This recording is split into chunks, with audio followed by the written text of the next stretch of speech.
Hola estimados alumnos de quinto, el día de hoy vamos a continuar con el tema que estábamos trabajando en la clase pasada, o la videoclase pasada, en la que terminamos hablando del gobierno de Santana, que como habíamos dicho es un gobierno bastante corto, que va del 33 al 35, por todas estas problemáticas que estaba viendo. Acuérdense que la principal problemática de Santana fue que Gómez Farías, su vicepresidente, decide iniciar las llamadas reformas liberales, lo cual le genera muchos enemigos. Hay levantamientos armados de los conservadores y Santana, para tratar de mantener el control y el poder en su figura, decide aliarse a los conservadores y crear lo que se llama establecerse él como supremo dictador de México.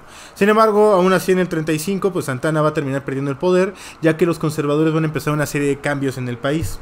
Así es como entramos a un cambio de gobierno, empezamos un cambio de gobierno que se llama la República Centralizada. La República de México, cuando en la Constitución del 24 se establecía como una república federal, pero acuérdense que la federación implica que cada estado es libre e independiente, y los conservadores estaban en contra de esta visión. Lo que querían es que los estados estuvieran controlados por el centro totalmente, de tal forma que hubiera mayor orden. Entonces la República Centralizada se establece cuando los conservadores toman el poder gracias a Santana, y pues esta misma traición de Santana contra los liberales va a provocar que los liberales queden medio fuera de la jugada durante algunos años. Concretamente, desde 1835 a 1846 los liberales no van a volver a tener la presidencia, y en este periodo de casi 11 años los que van a estar como presidentes son puros conservadores, ¿de acuerdo? Bien. Entonces, en este periodo empezamos entonces que en 1835, después de que Santana es expulsado del cargo como supremo dictador de México, sube a la presidencia Miguel Barragán. Miguel Barragán es el personaje que tenemos acá arriba con su uniforme militar de color rojo. Entonces, este personaje llega a la presidencia y va a gobernar pues alrededor de un año. Después de él, en el 36 y el 37, va a llegar Justo Corro, que es el que tenemos de este lado, sustituyendo a Barragán. Entonces tenemos ahí que hay un cambio presidencial bastante rápido. Luego del 37 al 39 tenemos que Anastasio Bustamante repite en el cargo de presidente. Acuérdense que Anastasio Bustamante también ya había figurado anteriormente como presidente, siendo primero el vicepresidente de Guerrero, y después de que Guerrero es obligado a renunciar, pues Bustamante entra como presidente después de él, ¿no? Y tenemos ese año caótico del 39 justamente. Termina el año, bueno, más bien, empezando el año del 39, es Anastasio Bustamante el presidente. Luego, poco tiempo después, Santana se convierte en presidente el mismo año del 39, pero no lo va a terminar, ya que Nicolás Bravo también llega a la presidencia. Nicolás Bravo es el personaje que tenemos de este lado. Entonces, Nicolás Bravo llega a la presidencia en el 39 y finalmente queda como presidente o cierra el año del 39 Bustamante otra vez, ¿no? Esto nos da un ejemplo de lo sumamente caótico que estaba haciendo esto, y que realmente la idea del centralismo de los conservadores no estaba funcionando muy bien como sistema de gobierno real. A lo mejor en la práctica la idea de mantener el orden funcionaba, pero en la teoría podía funcionar, pero en la práctica nos estamos dando cuenta que esto está siendo caótico. Esos cambios constantes de presidente están generando pues caos en la forma de gobierno. Imagínate tú ser un ciudadano común y corriente y no vas a saber si este mes es presidente Santana o es presidente Nicolás Bravo. Es ridículo, ¿no? Y bueno, el último personaje que tenemos aquí se llama Francisco Javier Echeverría, que va a ser presidente en 1841, ¿de acuerdo? Después de Bustamante, de su último gobierno, llega Echeverría, o Javier Echeverría, como presidente de México. Él va a gobernar, pues ni siquiera va a terminar el año del 41, ya que del 41 al 42 Santana va a regresar a la presidencia. Y Santana en el 42 va a ser obligado otra vez a renunciar, y en este momento llega otra vez a la presidencia Nicolás Bravo. Nuevamente tenemos la ridiculez de que están cambiando de gobierno todo el tiempo. Nicolás Bravo apenas fue presidente en el 39 otra vez, y hoy en el 42 de nuevo vuelve a ser presidente. No es suficiente con esa ridiculez, en el 43 Santana vuelve a ser presidente. Entonces tenemos todo ese movimiento constante.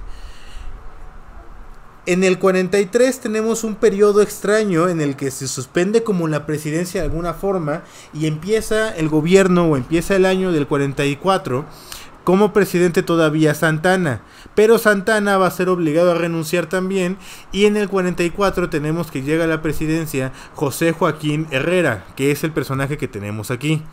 Este personaje llega a la presidencia en ese periodo que hay entre el 44 y el 45.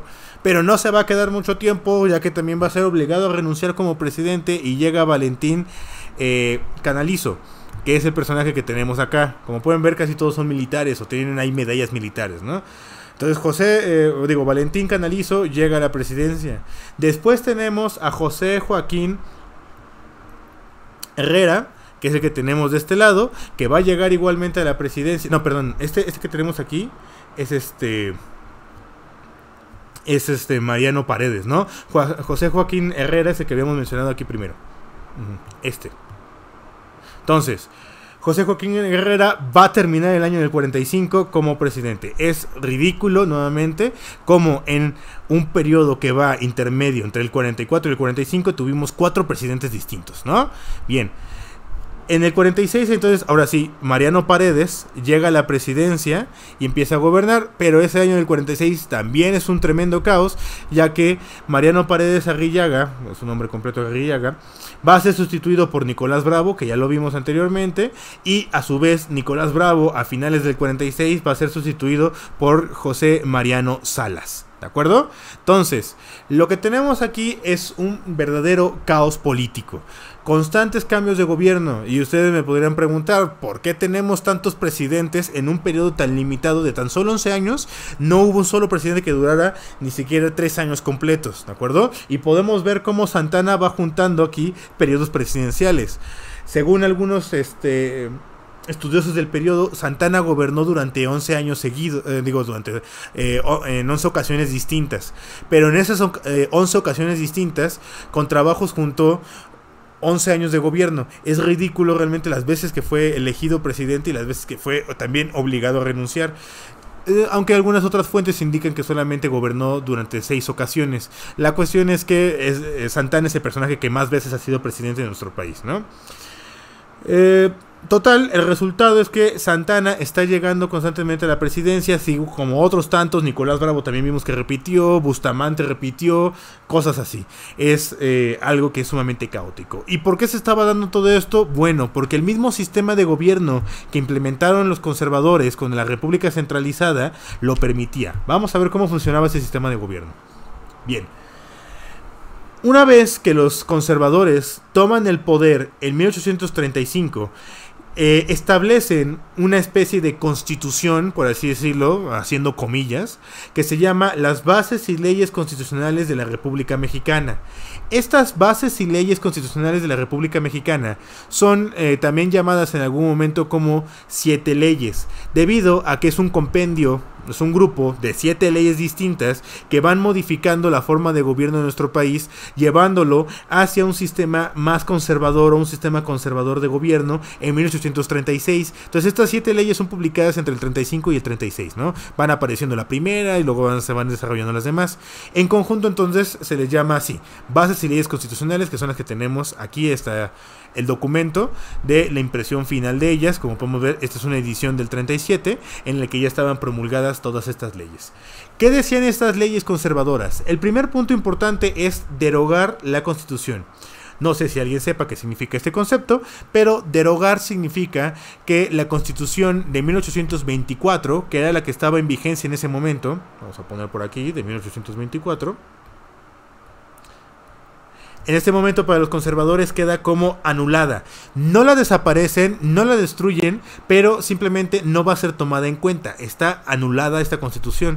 Y entonces quienes van a dirigir las nuevas leyes del país, pues van a ser justamente las llamadas 7 leyes, ¿no? Bueno, ¿qué más? Bueno, en la segunda ley, o en una de las leyes que tenemos ahí, se establece que México va a ser una república centralizada, en la cual vamos a tener 25 departamentos. ¿Por qué 25 departamentos? Acuérdense del pacto federal que hablamos la clase pasada, en el que había 19 estados, 4 territorios y un distrito federal. Bien, todos desaparece esa división. Ya no va a haber 19 estados, ni 4 territorios, ni un distrito federal. Todos vamos a ser departamentos. ¿Por qué? Porque este cambio de nombre es importante. ¿Por qué no estados y por qué departamentos? piensen, aquellos que viven en un departamento, que hayan visitado un departamento, bueno, todos conocemos un departamento, ¿no?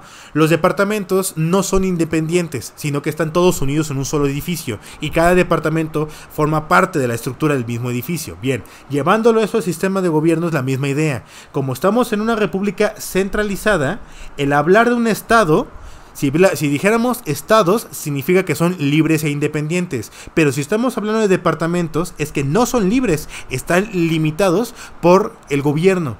Nuevamente, piensen, aquellos que viven en un departamento, pues hay reglas de convivencia entre los vecinos, hay reglas, por ejemplo, de que solamente tienes un cajón de estacionamiento, o que no puedes tener música muy alta a determinadas horas del día, cosas de ese estilo. Eso es lo que hace referencia a este cambio de nombre, no solamente es porque sí.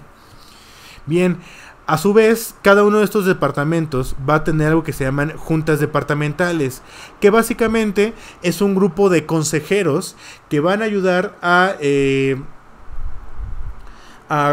gobernar, o van a ayudar a tomar las decisiones a los gobernantes. Los gobernantes de cada departamento van a ser elegidos o van a ser designados por el poder ejecutivo, es decir, por el presidente.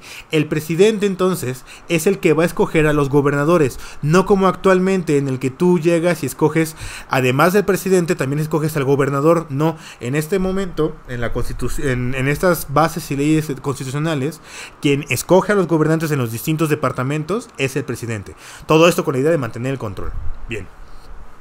Por otro lado, tenemos también que se crea el llamado Supremo Poder Conservador. Esto lo establece la última de las 7 leyes, es decir, la séptima ley establece la creación de algo llamado el Supremo Poder Conservador. Y este es el culpable, o este poder es el culpable de que en estos momentos sea un caos la sucesión presidencial, los cambios presidenciales. ¿Por qué? Porque tiene varias facultades. El Supremo Poder Conservador está formado por 5 grandes conservadores, como se les llama. Estos 5 grandes conservadores son las personas más importantes dentro del Partido Conservador, los líderes, por así decirlo. Y estos grupos de personas van a encargarse de gobernar al país. En algunas ocasiones llegaron a ser 7, pero realmente es que es este consejo o este grupo de supremos conservadores, por así decirlo, que tienen el poder absoluto. ¿Por qué tienen el poder absoluto? Bueno, porque en primer punto, ellos pueden nulificar leyes, es decir, anular leyes, destruir leyes. Aunque tengamos un poder legislativo que haga leyes, si el Supremo Poder Conservador no le gusta esa ley, si al Supremo Poder Conservador no le gusta esa ley, la anula, ¿de acuerdo? Bien, ¿qué más puede hacer? Puede destituir al presidente, que es justamente lo que provoca el caos que vimos aquí en este listado. Si al Supremo Poder Conservador le parecía que el presidente no lo estaba haciendo bien, o simplemente me caía gordo el presidente, pues lo obligaba a renunciar a los cuantos días de haber tomado el poder, ¿de acuerdo? Entonces ellos pueden quitar, destituir a los presidentes según lo que ellos decidan, ¿de acuerdo? Por otro lado, tenemos que se declara, también ellos tienen la capacidad de declarar la voluntad de la nación.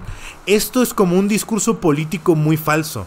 O sea, ellos pueden agarrar y decir, se decide aumentar los impuestos durante este año. ¿Por qué? Porque es la voluntad de la nación. ¿De acuerdo? Es como un decir, ¿por qué haces eso? Porque quiero, y porque puedo, y porque tengo el poder. Y te calles, ¿de acuerdo? Eso básicamente es esta idea de declarar la voluntad de la nación. Entonces, cada vez que estos miembros del Supremo Poder Conservador se les ocurría hacer una nueva ley extraña, o implementar una nueva forma de gobierno, o cambiar alguna cuestión de ese estilo, destituir al presidente o nulificar las leyes, pues simplemente se argumentaban diciendo eso. Es la voluntad de la nación y te callas, ¿de acuerdo? Ok, perfecto. Luego, también pueden suspender al Congreso. Acuérdense, el Congreso es el poder legislativo.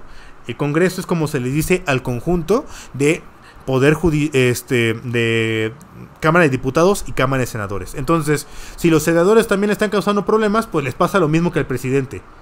Los obligamos a renunciar, ¿de acuerdo? Entonces, el Supremo Poder Conservador puede hacer el caos que se le venga en gana. ¿Qué más podríamos decir? De las pocas cosas buenas que funcionaron durante este periodo es que en 1836, o las pocas buenas noticias que tendremos, es que en 1836, por fin, España reconoce la independencia de México, ¿de acuerdo? México ya estaba viviendo como país independiente desde 1821, pero acuérdense que habíamos dicho que España no reconocía la independencia de México, incluso hubo un intento de invasión. Entonces, al no ser reconocido México como país independiente, pues esto generaba muchos problemas entre los dos países. Finalmente, ya después de una serie de negociaciones, el gobierno mexicano en el 36 consigue que España reconozca nuestra independencia. Y ahí se firma un tratado en el cual hay 3 condiciones. Primera condición, olvido del pasado, ¿de acuerdo? Ni España va a estar recriminando a México las determinadas cosas que pudimos nosotros hacer en contra de los españoles, como expulsarlos, quitarles sus propiedades o matarlos directamente, como hizo Miguel Hidalgo. Ni tampoco México le va a estar reclamando a España de que mataste a mis indígenas, de que te robaste mi oro y cosas de ese estilo. Por otro lado, tenemos también que se van a firmar tratados comerciales. A partir de este momento, si se acuerdan, también lo hablamos un poquito en temas anteriores, pero a partir de este momento, México y España se vuelven aliados comerciales muy fuertes. Y todavía hasta el día de hoy, buena parte de lo que nosotros comerciamos, de los productos que nosotros sacamos al extranjero, los compran los españoles. Entonces, bueno, es una relación comercial que hasta el día de hoy sigue existiendo. Y la tercera condición es desistir de reclamaciones, ¿de acuerdo? Es decir, México no le va a reclamar nada a España y España no le va a reclamar nada a México. Pareciera que a nuestro presidente se le olvidaron estos puntos, o se le olvidó que esas eran condiciones para que España reconociera nuestra independencia, porque si se acuerdan hace algunos meses, y lo comentamos en el salón de clase, se le ocurrió al presidente decir que España tenía que pedir perdón por el saqueo de México y el asesinato de indígenas. Pero si ya se había quedado acordado que ninguno de los dos lo íbamos a hacer, y perdón, tanto los españoles mataron indígenas como nosotros matamos españoles durante la independencia, ¿de acuerdo? De tal forma que se firman estos tratados y es como de alguna forma reconciliarte con tu novia o tu novio, ¿no? Ya, nos vamos a reconciliar, pero para conseguir eso hay que olvidar el pasado, hay que tratarnos bonito y tener una relación distinta comercialmente hablando, o una relación distinta entre nosotros como pareja, hablando de personas, y por otro lado, dejar de recriminarnos el pasado. Básicamente es eso, ¿no? Bien. Dicho esto, pasamos entonces a ver un cambio que hubo también durante todo este periodo del gobierno conservador. Bien, la República Centralizada, dirigida entonces por el Supremo Poder Conservador como esta especie de cuarto poder, o un poder que controla a todos, así como si fuera una especie de Señor de los Anillos, ¿no? Un poder que controla a todos los demás, en lugar de un anillo que controla a todos. La idea es esa, el Supremo Poder Conservador controla a todos los demás. Sin embargo, esta forma de gobierno, pues a muchos no les estaba gustando, y muchos dentro del mismo bando conservador. A muchos conservadores no les caía bien esto del Supremo Poder Conservador, y entonces estos conservadores deciden levantarse en armas, y en esta rebelión que se hace, consiguen que se cree una nueva especie de constitución llamada las Bases Orgánicas de la República Mexicana de 1843. Nuevamente, aquí tenemos el documento, la fecha de 1843, y este sería el documento que se publicó como una especie de nueva constitución. En estas bases orgánicas hay varios puntos importantes que van a ayudar a cambiar esto. Santana tuvo mucho que ver en la organización de esto y en los cambios que va a haber en todo esto. Y bueno, Santana va a ser bastante inteligente a la hora de llevar a cabo, y vamos a ver algunos elementos que marcan su presencia en este documento. Primer punto importante: se van a conservar las 7 leyes. Las 7 leyes que se habían establecido en las bases y leyes constitucionales de la República Mexicana se van a conservar. Solamente vamos a eliminar un punto: al maldito Supremo Poder Conservador, ¿de acuerdo? Que ha estado quitando presidentes y causando un caos político tremendo. Bien, entonces, el único que vamos a eliminar de esas 7 leyes es al Supremo Poder Conservador. Perfecto. ¿Qué más vamos a hacer?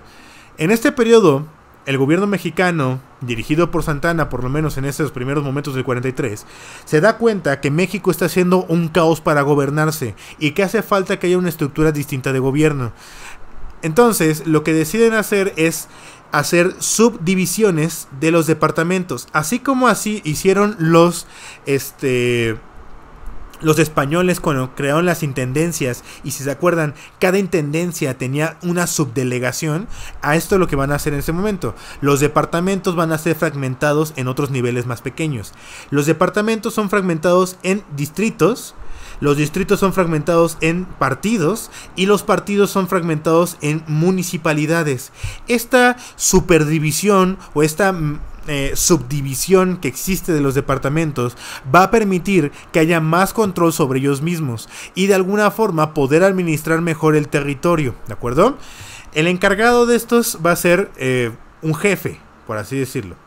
El jefe. Se llama entonces jefe municipal, jefe de partido, jefe de distrito y finalmente, pues ya el departamento se llama gobernador. Pero esa es la forma en la que se va a dividir a partir de ese momento los departamentos, entre comillas, lo que actualmente nosotros llamamos los estados. ¿Bien? Ok. ¿Qué más? Tenemos por otro lado cómo va a ser formado el Congreso. El Congreso va a ser formado de una forma muy curiosa. Los diputados van a ser elegidos de forma indirecta. ¿Qué significa esto? El pueblo va a votar por un candidato para ser diputado. Esa elección de candidato para ser diputado va a llegar a manos del jefe municipal, ¿de acuerdo? Luego, en una asamblea de jefes municipales, de todos los jefes municipales que haya en un departamento, van a votar por un determinado diputado. Luego, ese diputado también va a ser puesto a elección por parte del partido y a su vez los jefes de partido, por así decirlo, van a ser puestos a votación por los jefes del distrito. Y una vez que hayan sido puestos a votación por jefes del distrito, ya entonces el gobernador de cada departamento decide cuál va a ser el diputado del departamento. Entonces, como pueden ver, la participación ciudadana es ridícula. A ustedes les costó trabajo entender esta división, ¿no? De cómo primero se votan los jefes municipales, luego votan los partidos, luego votan los distritos y luego ya el gobernador escoge el diputado, ¿no? A ustedes les costó trabajo entender. Ahora, trata de explicarle esto a una persona que no sabe ni leer ni escribir y que en su vida ha votado. Pues obviamente eso era un caos y era la forma en la que el gobierno conservador lograba mantener limitada la participación de la población, que acuérdense que era una característica de los conservadores. Entonces, repito, para escoger a los diputados, el pueblo votaba por un jefe municipal, ¿de acuerdo? El jefe municipal era elegido por un jefe del partido y el jefe de partido era elegido por un jefe distrital y el jefe distrital era elegido por el departamento. Luego ya todos en conjunto votaban por un diputado. Espero que haya quedado más o menos claro. Si no, ya en los comentarios de la conferencia me lo dicen para que lo profundicemos más todo esto, ¿vale? Ok. Luego, los senadores van a ser elegidos por los poderes públicos y las asambleas departamentales. Entonces, cada departamento tiene algo que se llama asamblea departamental, que ya lo habíamos mencionado anteriormente. Estas asambleas departamentales las mencionamos aquí, lo que llamamos juntas departamentales. Bien, la asamblea departamental es el conjunto de las juntas departamentales. Estas juntas departamentales en conjunto van a elegir junto con otros poderes públicos, como podría ser el gobernador del departamento, van a elegir un senador. Y entonces es la forma en la que se elige a los cargos de gobierno. Nuevamente, si les parece complicado, es porque efectivamente era muy complicado y porque en la realidad esto prácticamente no se llevaba a cabo. Porque al final de cuentas, lo que hacían los líderes conservadores en ese momento era poner a sus amiguitos como diputados y como senadores. Entonces, si esto es caótico y es complicado de entender, es porque se quiere tener el control de la población. Bien, dicho esto, lo siguiente que tendríamos aquí es que se establece la ley Mordaza. No sé si alguien sepa qué es una mordaza, pero una mordaza es esta cosa que se pone en la boca para tapar la boca a una persona y evitar que hable. Bien, la ley Mordaza, entonces, como hace referencia a su nombre, es para acabar con la libertad de expresión. Ajá, bueno, expresión. Entonces, esta ley la establece... Qué horrible quedó, pero bueno, la idea ya quedó ahí. Esta ley la establece justamente Santana para acabar con la libertad de expresión, que nadie pueda criticar a Santana y persona que lo llegue a criticar va a ser arrestado. Entonces, la cuestión es eso, y es una forma de mantener controlada la población. Son conservadores, quieren conservar el orden como sea posible. Y de las otras acciones positivas que podríamos mencionar que hacen durante este gobierno es que Lucas Alamán, acuérdense que Lucas Alamán es esta especie de genio que era miembro del Partido Conservador en este momento, va a ser nombrado director general de industria, y desde ese cargo Lucas Alamán va a trabajar de una forma muy intensiva para conseguir que México empiece a industrializarse poco a poco. Realmente el éxito de Lucas Alamán como director general es un poco limitado porque el país sigue siendo muy pobre, pero es un cambio importante y que va a permitir de alguna forma que el país empiece a avanzar hacia un sistema más moderno, hacia un mundo más moderno, ¿vale? Ok. Dicho esto, entonces, llegamos al periodo de la Reforma, ¿de acuerdo? Nos saltamos, aquí hacemos un pequeño hueco temporal, nos saltamos de 1843 a 1853, ahorita vamos a hablar un poquito de qué pasó en ese periodo, pero bueno, en 1853 tendríamos lo que se llama la Reforma, o el periodo de la Reforma, ¿vale? ¿Qué está pasando aquí? Bueno, para el 53, otra vez Santana es presidente, ¿de acuerdo? Pero no es un presidente cualquiera. Para estos momentos, Santana es un dictador, ¿de acuerdo? Es el dictador de nuestro país en 1853 y empieza su dictadura. Bien, ¿qué está pasando aquí? El Consejo Conservador, entonces, está gobernando a México. Y establece un grupo de personas, este Consejo Conservador, que ayuda a Santana a tomar las decisiones de gobierno o las decisiones que se van a tomar para el país. Este Consejo de Conservadores básicamente está formado por conservadores muy importantes. Tenemos a Lucas Alamán, a Díez Bonilla, a Cuevas y a Antonio Jaro Tamariz, ¿no?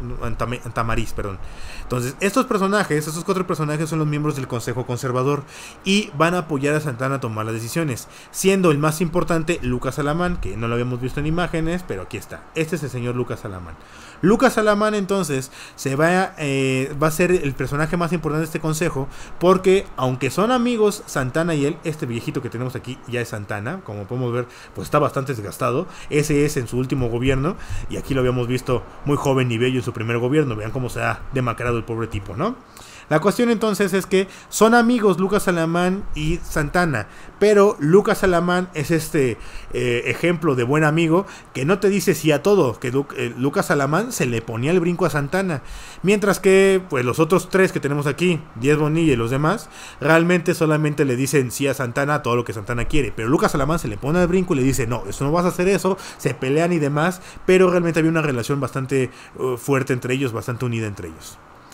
La problemática empieza cuando, apenas unos meses después de empezar este gobierno, en junio de 1853, Lucas Alamán muere. La muerte de Lucas Alamán es un golpe durísimo para Santana como su amigo, para los conservadores, ya que Lucas Alamán era miembro del Partido Conservador, pero también es un golpe muy duro para el país en general, porque aunque era conservador, los liberales también lo admiraban mucho por ser un tipo muy inteligente y que ayudaba a tomar buenas decisiones, y Lucas Alamán estuvo a servicio tanto de liberales como conservadores. Él era un hombre comprometido con el país. La cuestión es que muere. Al morir Lucas Alamán, Santana empieza a tomar ciertas medidas un poco más locas, ya que no tiene contrapeso. Los otros 3 que habíamos dicho que están aquí en el Consejo Conservador le dicen que sí a todo a Santana, y entonces Santana empieza a hacer su desgarriate. Lo primero que hace Santana, entonces, es ampliarse los poderes presidenciales. Santana va a tener el poder absoluto y se nombra a sí mismo dictador vitalicio. Vitalicio significa que es dictador de por vida. Él va a gobernar el país de forma absoluta de por vida. Y además de todo, en este momento a Santana hay que decirle Alteza Serenísima, ¿no? Muy humilde el muchacho, decide decirse a sí mismo Alteza Serenísima y todo le tiene que hablar así. Establece una serie de reformas militares importantes para darles mayores privilegios a los militares, mayor poder a los militares, y apoya toda su fuerza, todo su gobierno está apoyado en la fuerza militar. Por último, también va a establecer una serie de impuestos que son muy excesivos. Seguramente algunos de ustedes habrán oído de esto en alguna ocasión. Se establecen impuestos por la cantidad de perros que tienes en tu casa, la cantidad de puertas que tienes en tu casa, la cantidad de ventanas que tienes en tu casa. Santana está desesperado por sacar dinero básicamente y necesita sacar impuestos de donde sea y establece impuestos ridículos como serían estos por las puertas, los perros y las ventanas, ¿no? De las cosas buenas que podríamos decir que hubo durante el gobierno de Santana es que por primera vez se manda a hacer o se establece el himno nacional en nuestro país. Entonces, Santana manda a escribir el himno nacional y bueno, ya tenemos un himno nacional, ya que antes de que Santana se le ocurriera hacer esto era bastante caótico debido a que cada presidente que llegaba al gobierno decidía poner su propio himno nacional. Entonces, si tu canción favorita era Felices los Cuatro, bueno, pues ese era el nuevo himno nacional del país, ¿no? Así eran los presidentes, cada quien ponía su canción favorita como himno. La cuestión entonces es que Santana establece el himno nacional y pues ese himno nacional se ha conservado hasta el día de hoy. Como Santana es un militar y está reforzando toda la visión también de la cuestión militar, entonces pues el himno nacional es abiertamente militar, ¿no? Si ustedes se lo ponen a leer, se lo ponen a checar, pues todo lo que habla es de cuestiones militares.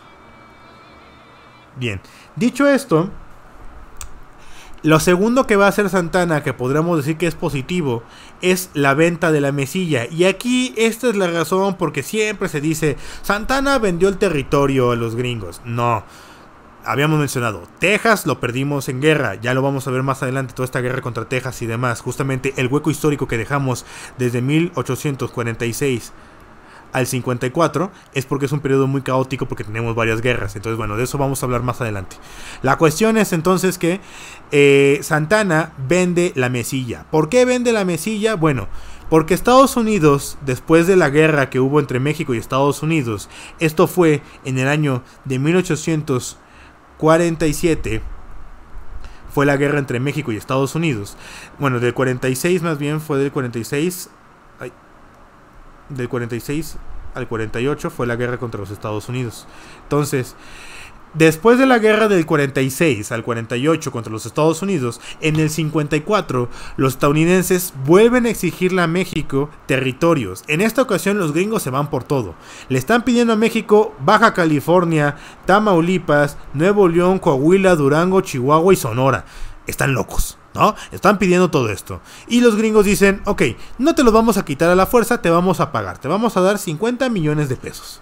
Santana dice, están locos, no podemos permitir esto. Entonces Santana rápidamente mueve sus influencias políticas para conseguir convencer a los gringos, al gobierno gringo, de que no nos quiten esos territorios y que mejor nos acepten un pedazo mucho más chiquito. En estos momentos, Santana consigue que se venda la mesilla por 15 millones de pesos al gobierno de los Estados Unidos. Este territorio de la mesilla es un territorio realmente chiquito, son 75,000 kilómetros cuadrados. Pareciera mucho, pero realmente es un territorio pequeño. En el mapa, geográficamente hablando, es un territorio pequeño que vende Santana. Y con esta decisión de vender este territorio de la mesilla, que quedaba como tambaleando entre la frontera de Estados Unidos y México, se consigue que los gringos ya no nos invadan o ya no nos exijan la entrega de todos estos territorios que habíamos mencionado acá arriba, ¿de acuerdo? Al hacer esto, entonces, bueno, ya se salvó un poquito México. La problemática es que, bueno, el gobierno gringo dice, sí, vamos a pagar 15 millones. Y luego, al final de cuentas, dicen, no, ¿saben qué? El Congreso de los Estados Unidos solamente autorizó 10 millones. Y ya dice México, está bien, págame los 10 millones como sean. Pero al final de cuentas, solamente se pagaron 7 millones. De los 15 que se habían estipulado inicialmente, tan solo nos pagaron 7. Total, el resultado es que la venta de la mesilla es una ridiculez. Sí, vendió una parte del territorio de Santana, se pasó de loco, pero bueno, fue para conseguir un bien mayor, que fue que no nos quitaran el resto del territorio, o más de la mitad del territorio que aún nos quedaba, ¿no? Si por si nos habían quedado la mitad, nos iban a quitar la mitad de la mitad. Y bueno, eso fue a grandes rasgos. Hasta aquí lo vamos a dejar, quedó un poquito más largo la clase, unos 4 minutos más, creo que me pasé de la media hora. Entonces ya saben, los espero ahí en la videoconferencia para que comentemos un poquito. Por favor, todo el mundo trate de entrar a la videoconferencia después de que terminen de ver el tema, para que podamos resolver preguntas y ir comentando un poquito, y no se les olviden hacer sus actividades, ¿vale? Bueno, hasta luego, cuídense.